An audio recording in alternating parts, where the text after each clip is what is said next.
Hey everyone, welcome to today's explainer. आज हम एक बिल्कुल fascinating time traveling journey पर निकलने वाले हैं. We're going to explore the evolution of ancient India. कैसे हमारे ancestors ने raw stones use करने से लेकर दुनिया के सबसे advanced urban cities plan करने तक का सफर तय किया. It's an absolutely incredible story of human progress. So, let's dive right in. Here's how we're going to break down this massive timeline. We'll start with the eras of ancient history, move through the Stone Age, look at the discovery of copper, explore the urban marvels of the Indus Valley, and wrap up with some major sites and ancient secrets.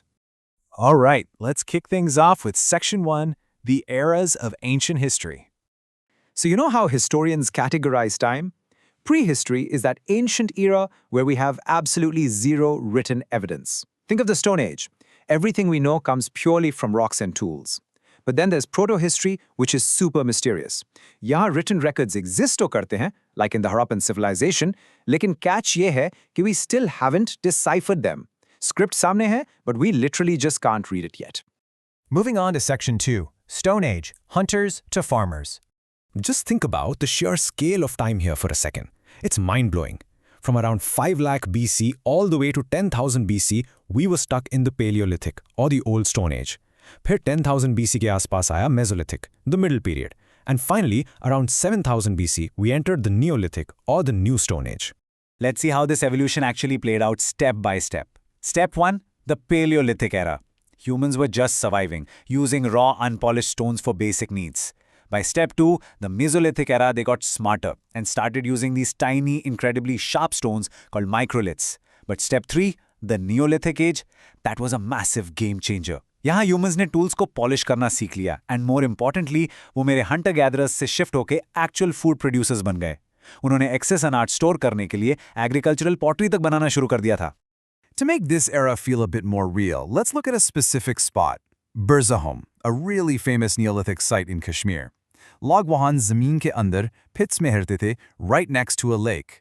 But the most fascinating discovery? The burials. Masters were literally buried in the same grave alongside their domestic dogs. It's those tiny, specific details that really make this ancient era feel so human and relatable, doesn't it? That brings us to Section 3, Copper Age, the first metal. We call this era the Chalcolithic Age. Chalco meaning copper and lithic meaning stone.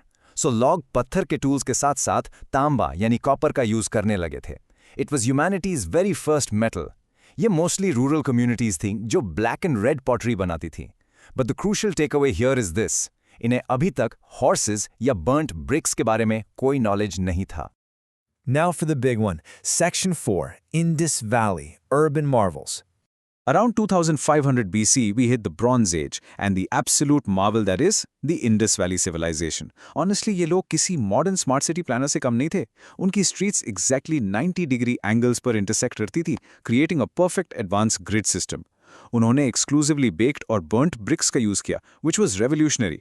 उनका drainage system, known as the Gababan system, was fully covered and incredibly advanced. Plus, they were the very first in the world to produce cotton, which they called Sindhan. पर हाँ, strictly remember one thing, they had absolutely zero knowledge of iron. उनकी town planning का social aspect भी बहुत interesting है. Their cities were clearly divided into two distinct parts. Western side पर Citadel होता था, जो थोड़ा हाइट पर रेस था. यहाँ एलिट्स और इम्पोर्टेंट ऑफिशियल्स रहते थे. And then on the eastern side was the lower town, which was much larger. यहाँ आम जनता, द कॉमनर्स के रेजिडेंशियल एरियाज थे. It's a crystal clear indicator of a highly sophisticated social structure. Even this script was totally unique.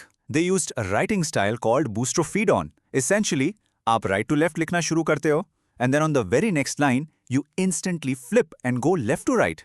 ये एक pictographic script थी, filled with specific symbols and pictures. और दोस्तों, जैसा कि हमने पहले डिस्कस किया था, exactly यही reason है कि इसे proto-history कहते हैं. Despite having this complex text, we still haven't decoded it. Then there's the famous Pashupati seal, often called the Proto-Shiva seal. It features a yogic figure surrounded by a very specific set of animals.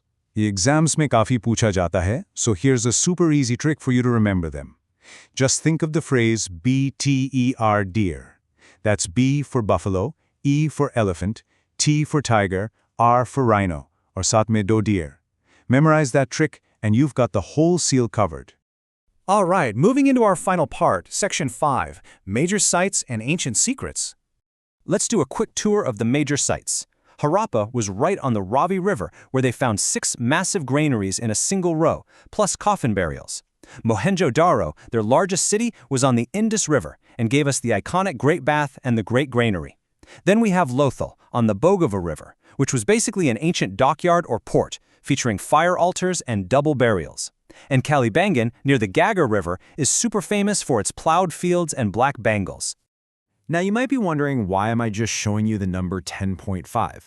Well, that is the exact height in centimeters of the incredibly famous bronze dancing girl statue found at Mohenjo-Daro. They crafted her using the lost wax technique, which absolutely proves their deep mastery in metalwork. इनका trade network भी next level था. In fact, if you look at ancient texts from Mesopotamia, which is modern-day Iraq, they used a specific name to refer to the Indus Valley people, Maluha. ये लोग उनके साथ freely trade करते थे. चूंकि इनके पास अपनी कोई currency नहीं थी, they relied entirely on a barter system, and interestingly, they measured their weight strictly in multiples of 16. While all this massive urban development was happening up north, it's super important to remember what was going on down south. From around 2500 BC to 200 BC, South India had a completely different contemporary setup running called the megalithic culture. Mega means large and lith means stone. यहाँ लोग अपने dead को बड़े-बड़े पत्थरों से surround करके दफनाते थे. It just goes to show how culturally diverse ancient India was at that exact same time period. So, we have to end this explainer on a massive, unsolved mystery. What actually wiped out the builders of Maluha? By around 1750 BC, this incredibly advanced urban civilization just completely vanished. On हमारे पास कोई clear written evidence नहीं है कि क्यों. Was it catastrophic floods? Massive earthquakes? Did the rivers completely dry up? Just think about it. An entire civilization that was centuries ahead of its time, literally gone without a trace. It really makes you wonder, doesn't it? Thanks for exploring this with me today, and keep questioning the past.